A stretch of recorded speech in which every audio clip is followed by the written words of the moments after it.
tubarão voltou-se. O velho viu que os seus olhos estavam mortos, e depois tornou a voltar-se para o outro lado, envolvendo-se por 2 vezes na linha. O velho sabia que o tubarão estava bem morto, mas o tubarão, ele mesmo, não queria acreditar.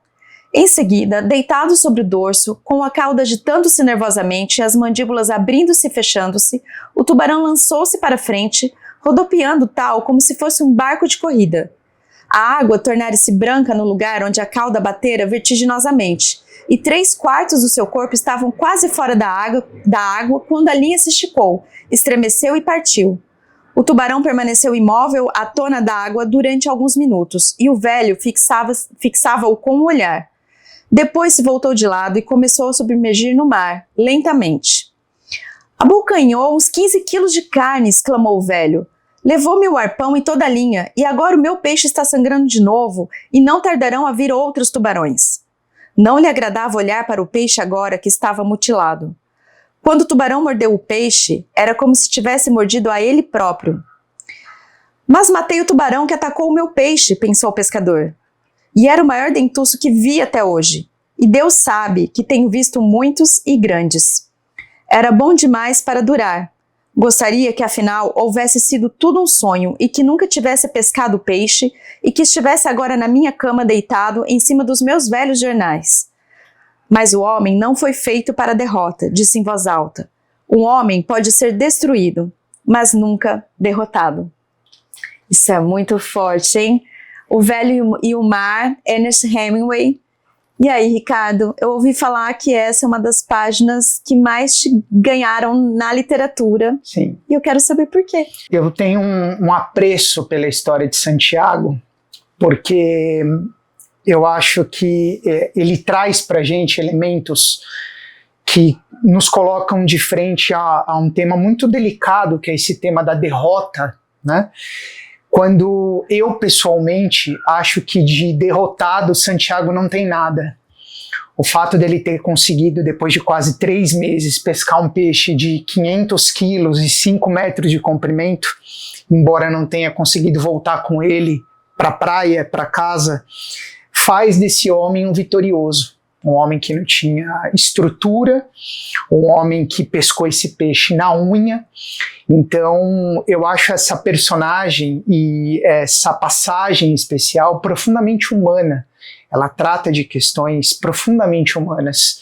E a literatura, quando trata de questões humanas, ela me sensibiliza demais, ela me toca demais. Então, eu costumo dizer que O Velho e o Mar, e Santiago em especial, é um livro e um personagem que eu carrego sempre comigo.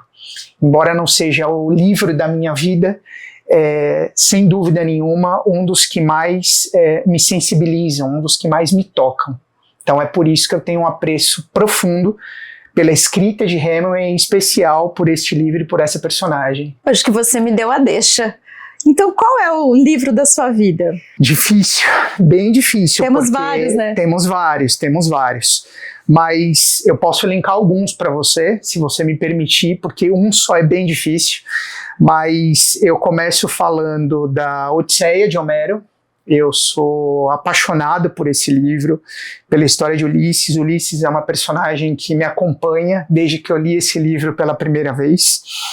Assim como eu sou apaixonado por Príncipe Mishkin, que é protagonista do Idiota, de Dostoiévski. Que eu ainda não li, estou me devendo. Não deixe de ler, é um livro maravilhoso, um dos grandes livros de Dostoiévski, ao lado de Os Irmãos Karamazov, Crime e Castigo, é um dos grandes, literalmente, de Dostoiévski, mas é um livro que também me toca profundamente, né? Essa humanidade que existe em Príncipe Mishkin.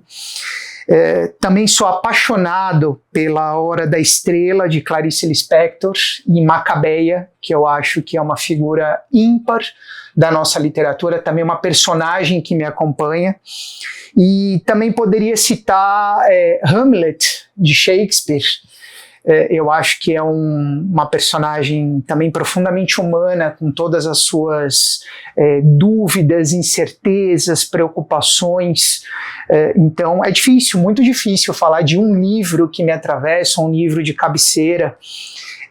Mas esses são alguns dos livros que de alguma forma fazem parte da minha vida. Embora eu não tenha citado, mas acho importante citar, o livro que mais me emocionou até hoje seja um livro contemporâneo de um autor que ainda está entre nós, que é O Filho de Mil Homens, de Walter Ugumãe.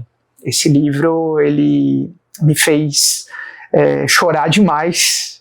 Tive a oportunidade de falar isso para o Walter quando estive com ele recentemente aqui em São Paulo. E tem um outro autor que também costuma me emocionar bastante, e aí é difícil falar de um único livro dele, mas que é um amigo em comum que eu acho que eu sei de quem você vai falar. Você já sabe de quem eu vou falar, me refiro a ele carinhosamente como ídolo, que é João Anzanello Carrascosa. E dentre os muitos livros que eu já li e tenho do João na minha biblioteca, um em especial ele me toca profundamente, que é Elegia do Irmão. Acho um livro muito sensível, como é o próprio João, um livro muito forte, mas um livro profundamente humano também. Então, esses são alguns dos livros que costumam estar sempre na minha cabeceira. Você falando agora, eu me lembrei que eu não posso deixar de falar Don Quixote. Maravilhoso. Porque ele me representa nessa loucura nos livros. E ele falando de emoção, ele me emociona ao mesmo tempo que ele me diverte. Uhum. Então eu acho que isso na literatura é um bom casamento, né? Com certeza. E é difícil pra gente que lê muito, né? Falar de um único livro, de um único personagem, de um único autor, né? Você falou agora de Quixote, eu me lembrei de Ana Karenina, de Tolstói, que eu sei que é um autor que você admira, que eu também admiro, como vocês podem ver.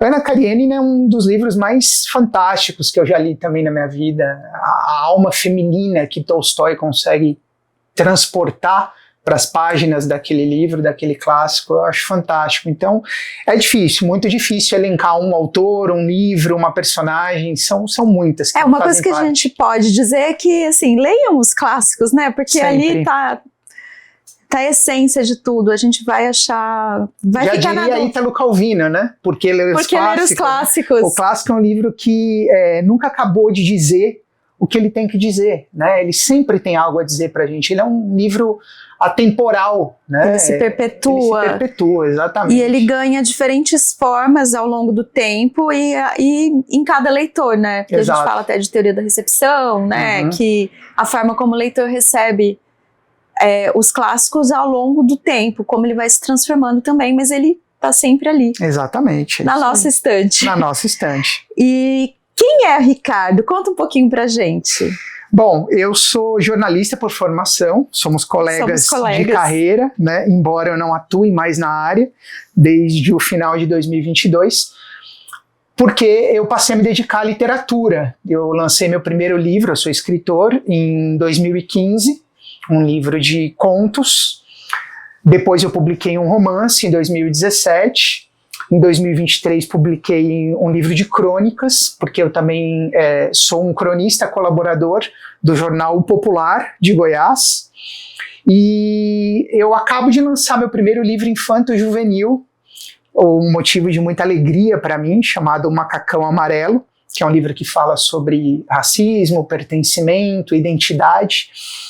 Então, nos últimos 10, 11 anos da minha vida, eu tenho me dedicado também à arte da escrita, mas, para além da escrita, eu sou produtor de eventos literários e sou mediador de leitura a partir de uma metodologia chamada Laboratório de Leitura, que é uma metodologia de humanização por meio dos livros.